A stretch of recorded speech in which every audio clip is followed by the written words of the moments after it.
All right, my friends, so we're gonna start one more meeting. So thank you for the presence of all of you guys.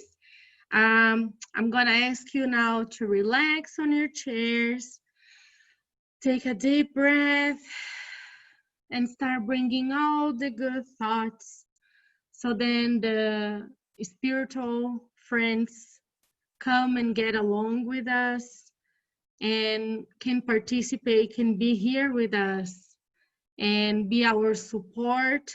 So then you can open our hearts, open our minds, and can absorb the max we can receive the treatment they come here to provide us, and at the same time help us to give them the support they need in the spiritual world as well. That the words that will be said here will bring into our hearts hope, love, faith, patience, and more clarity into our lives. So then we can see life with different eyes, with better eyes, and then bringing hope for not only us, but for everyone that we are surrounded. Thank you for the presence of all of you guys here, and so be it. Amen. All right, today, continue chapter 26. We're gonna talk about paid prayers. So I'm gonna read it. It's just this basically. So it's not much, all right? And then while I'm reading, we can talk and comment about it, okay? If you guys want to say something while I'm reading too, feel free as well, right? So paid prayers.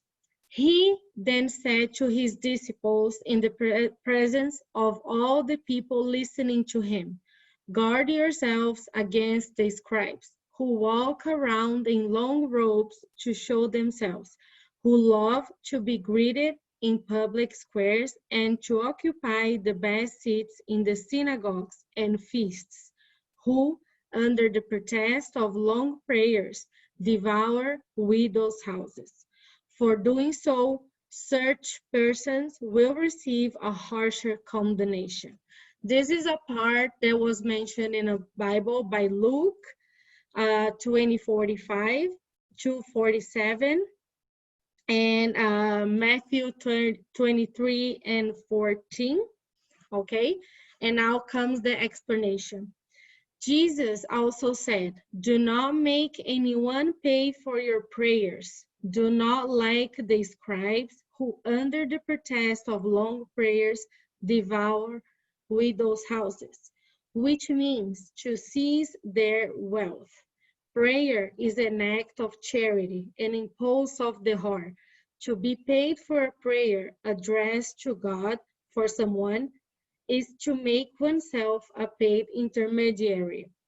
Prayer, in this case, is a formula whose length is in proportion to the amount of money it yields. Well then, one of two things applies.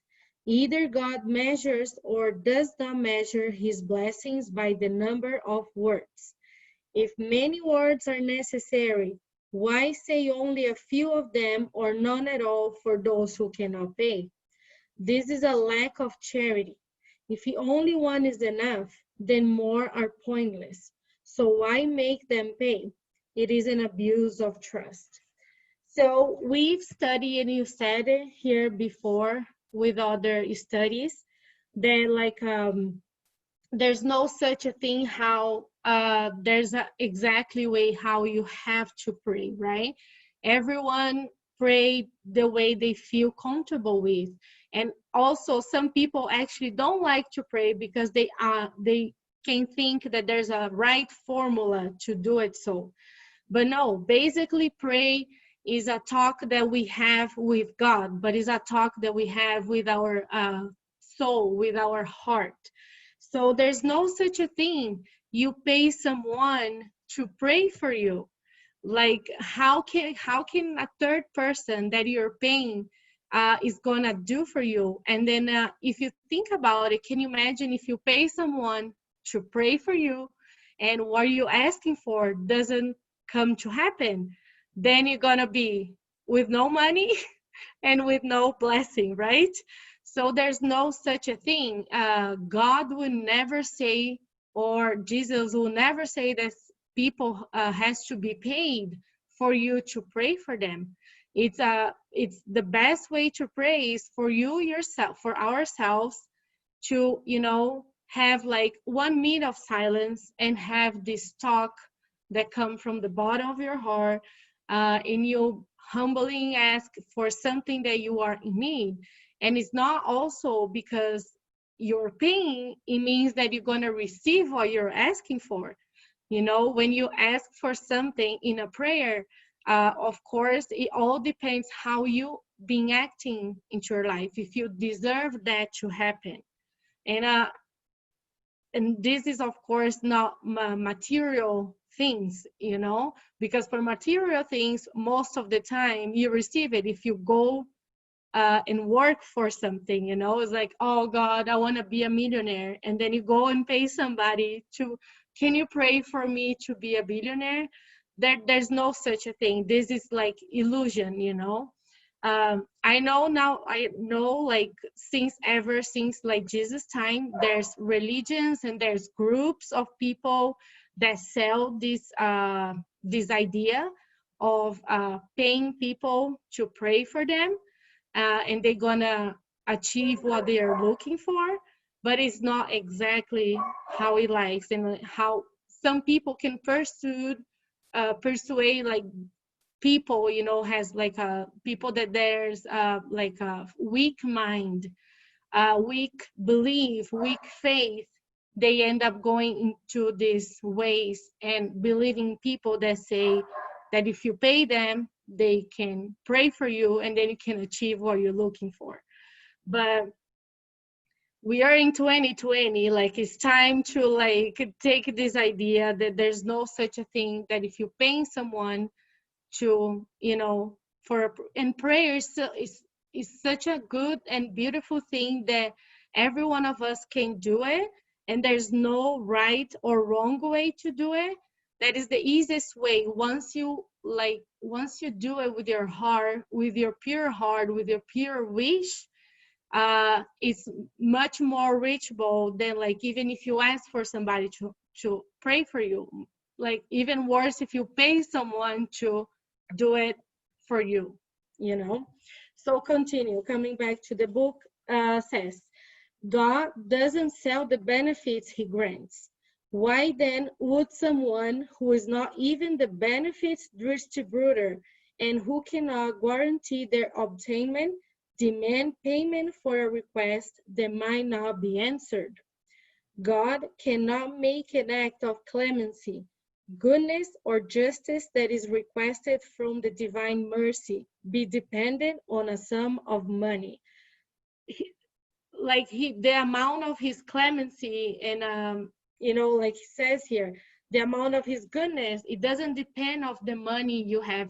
Otherwise we'll say, okay, so I don't have any money, I'm never gonna be blessed with anything from God because I don't have money. That's absurd, but there's still people that can think of it. Like some people think these rich people are so fortunate, they have so much money, nothing bad happened to them. In their minds they can even think that they pay people to everything good happen to them, and it's not how it works. Otherwise all these famous people will never die because they would pay people to pray for them. Oh, can you pray for me to not die? Can you imagine if it was like that? Like there's no such a thing. So otherwise, the consequence would be that if the sum were not paid or if it were insufficient, God's clemency, goodness, and justice would be withheld. Reason, common sense, and logic state that God, the absolute perfection, could not delegate to imperfect individuals the right to put a price on divine justice. So there's no price on divine justice. what you're here in this earth to receive and to happen to us is gonna happen. But prayer is gonna help with our sufferings. Prayer is gonna help when you're happy, to be thankful to everything that happened to us, good or bad. And prayer is a form of you being thankful, of you being merciful, of you being practicing charity, because we can pray for people, but there's not because of money or because people ask for money to pray, but you can be charitable and pray for a family that is in need, and then like for example, if you don't have money and you cannot help that family, I'm pretty sure that if you put out there your prayers, with all your faith you have, with all your hope, somehow that family gonna feel that warm, of your prayer coming to them. That's what a prayer is for. It's not, it can be buy, it's not a merchandise that you go to the store and, and buy something like that. God's justice is like the sun. It is for everybody, for the rich as much as the poor. If the selling of favors by an earthly sovereign is regarded as immoral, is it any more legitimate to sell those of the sovereign of the universe? Paid prayers have another drawback. Those who buy them very often believe that they themselves do not have to pray because they have given their money. We know that spirits are touched by the fervor of the thought of those who take an interest in them. What could be the fervor of someone who arranged for a third party to pray for them by paying for it? What is the fervor of this third party when he or she delegates this task to another, and then one yet to another, and so on and so forth? Does that not reduce the prayer's effectiveness to the value of a particular currency? So like the chapter says, give freely what you have received freely. I'm pretty sure Samantha talked a little bit of last meeting about it, last lecture about it, when she talked about the gospel, about like even these mediums that they have this gift of, healing someone. They cannot charge people. It's something that they were born with, that they came to this earth with a purpose, and one of these purposes is that one of these gifts is there. So why they gonna charge if it was something that God gave them freely? And it's the same with the prayers. You cannot accept people charging you to pray for you. You have to believe in yourself, have to believe that your prayers gonna have some effectiveness in your life, on others people's lives too.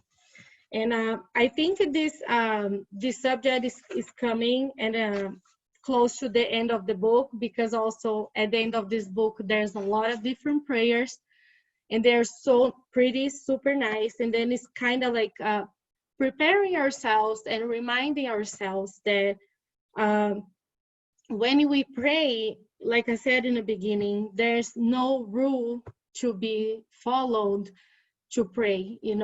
God is there waiting for our words with them, our talk with them, with him, with Jesus. And I'm pretty sure if we deserve to receive what you're asking for, what you're praying for, and if we are doing something, if we are changing ourselves to be better people, somehow we're gonna achieve everything that we ask for, that we wish for.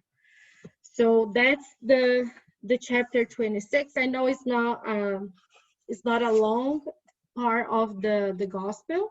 It's just the 3 and 4 subjects, and but I think it's a powerful message just to remind us how important prayer is in our lives, and but can be tricky with people that can take advantage of innocent people, or people that are in desperation, because most of the time when you go deep into prayers is most of the times it unfortunately is not just for be thankful for something, but most of the times is for asking for something on when people are in desperate to that something bad happened to them or to their family. So this it brings us remind us to that the prayer it's something free that nobody can sell, that you don't have to learn, you do on your own way. And it is still it's important for us, it's like a fuel for our lives, just being waking up and being thankful for being awake and alive for the day. And you have just that 2 seconds of thought, it can be a prayer as well. So I thought that was very powerful, like super small but very powerful in not much words, this part of the gospel. Yeah. So I just wanted to add something too. I think when we remember the fact that the gospel it comes from thousands of years back, right, from Jesus. And I think it has to do a lot with because even though we don't think this kind of like people today are a little bit more educated spiritually, religiously, that you why would somebody pay for prayer? I think it has to do a lot with the ignorance of a lot of people. It has to do with greed from some religions, and also with the desperation. When you're so desperate that you want, and then you find yourself believing in things that you would never think that a normal person would, but it has to do with that. You're so desperate for that, for that miracle to happen. So it's unfortunate that a lot of people would take advantage on this, on the ignorance of a lot of people, and hopefully this is changing. I think it's happening less now than it was happening back then. Even when you read stories about the 1800s, 1800 years after Christ, you still see this happening. Those big the big coroners, or the big the rich families paying for masses for this for this particular miracle to happen. So I hope it's happening less today, but it's not just is the culture, and is unfortunately the greed, and the people that take advantage on those desperate ones. For sure, the desperation, like when you're like in need of like something that happened to you, to your family, the desperation end up bringing the blindness into your Yeah. life. So you cannot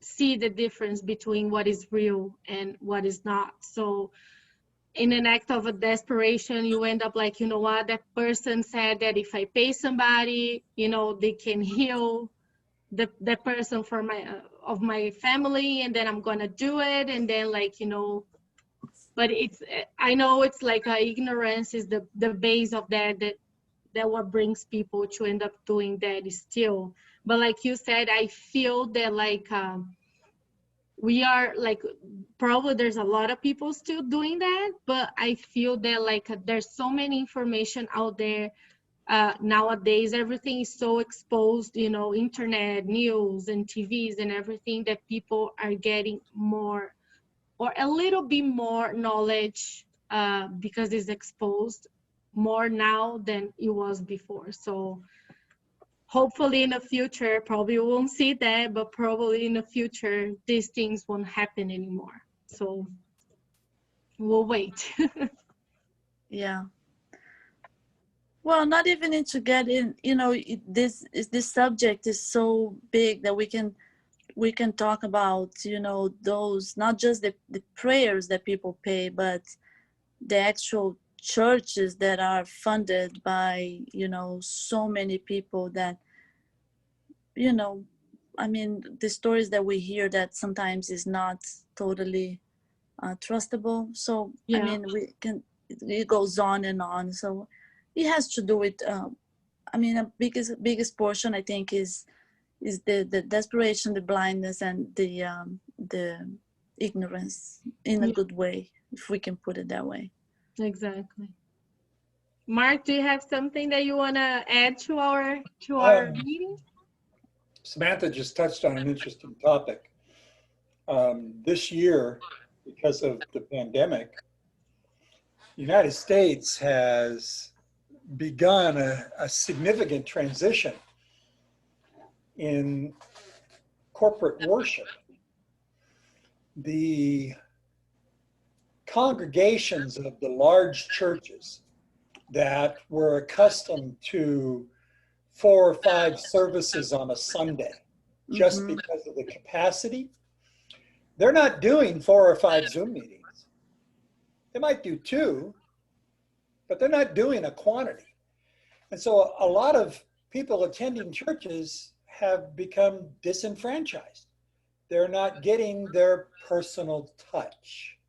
They're not, and of course, if you're in a pastoral leadership role, the volume of people that are requesting your time for prayer is more than there are hours in the day. And I've talked to a couple of pastors on this topic. They've are of course aware of what's happening across the city, across the state, across the country. There's an absolute transformation taking place. Now, what is interesting is that a lot of those people that are not attending their old church Zoom meetings have found another church that gives them the personal touch. So A there's lot of changes people are for changing. good. And of course, that means they're getting exposed to different perspectives. The Bible is still the Bible, but the interpretation of the Bible is always going to be different depending on who's interpreting. Exactly. And that is a great thing, you know. I really believe you have to study all religions. You know, there's so many things to know out there. We Absolutely. still all believe in, hopefully, you know, we all believe in the same God, but there's not one manual, you know. And like you said, you know, a lot of people are opening their eyes because you're so used to that. That's what I was told that I have to do. But now, hey, hold on, You know, there's some other places out one there. of the other things I've engaged in discussion on is um, the working family. So, you know, mother, father, however many children, they are accustomed to the formality of religion, spirituality, being at least 1 hour every Sunday, if not more frequent. And, you know, for the children, they were accustomed to going into a children's church and being guided by somebody that would speak to them like a, you know, 3rd grade teacher or whatever the case may be. That's not happening. Very few churches have created a Zoom version of an online church for children. Yeah. They invite the children to the main congregational meeting, and the kids sit on the couch with the parents and try to absorb what they can, or get lost in their own games or whatever, or are not getting churched.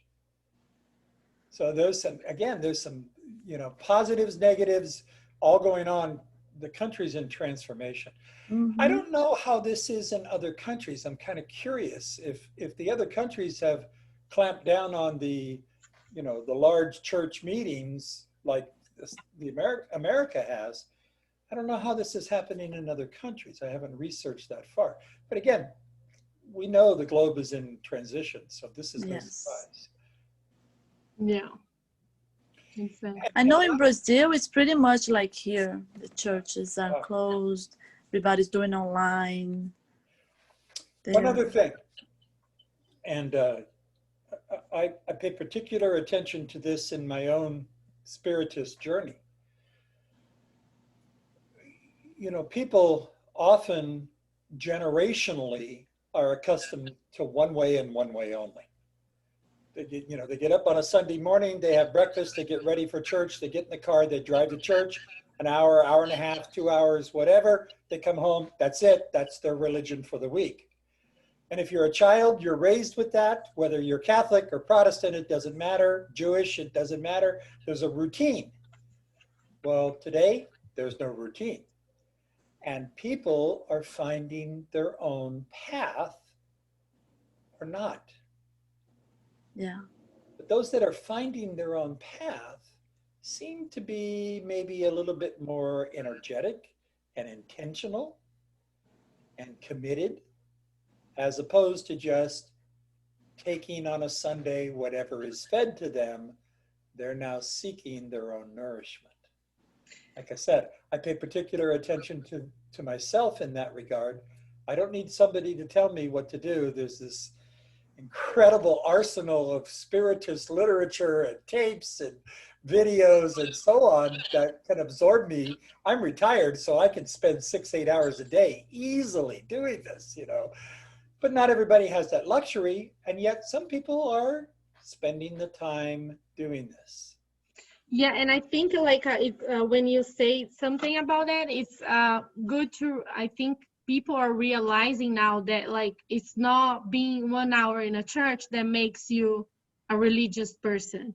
It's what you do with all this time that you've been spending with the whole family at home. Everybody's at home, you know, like if you've been practicing with all these years, you'll be going to the church. You know, you've been learning. Are you practicing now inside of your home? Are you practicing now with all your family?